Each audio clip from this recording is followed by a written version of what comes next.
1 hour ఎక్కువ పెట్టుకోండి. ఎక్కువ లేయర్ ఇప్పుడు సాయిల్ వేసుకోండి, ఒక 2 inches సాయిల్ వేసుకోండి.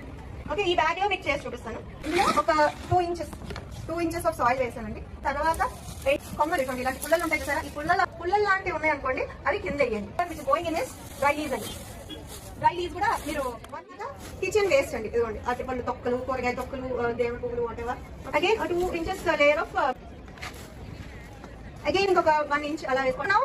Dry particles should go in. Top most layer కొంచెం ఎక్కువ వేసుకున్నారనుకోండి, ఇది మీకు ఇప్పుడు చూడండి there no space here. Okay, but at least ఒక 4 inches అన్నా 3-4 inches అన్నా వేసుకోవాలి. ఇప్పుడు లోపల 8 స్పేసెస్ ఉంటాయి కదా. ఓకే ఓకే, నా ఎక్కువ వేస్తున్నాను చూడండి. ఇప్పుడు మనం ఈ ప్రాసెస్ లో కొంచెం వేడి వస్తుందండి, ఉడుకు వస్తుంది. అప్పుడు ఇవి మనం పెట్టిన విత్తనాలు ఆ వేడికి డ్యామేజ్ అవ్వే అవకాశం ఉంది. అందుకు నేను ఏంటంటానంటే ఒక 2-3 days వాటర్ చేస్తూ ఉండి అది అంతా బయటకు వచ్చేసినాక మనం విత్తనాలు పెట్టుకోవచ్చు. ఆర్ ఐడియలీ ఒక 1 week ఆగి హ్యాపీగా పెట్టేసుకోవచ్చు.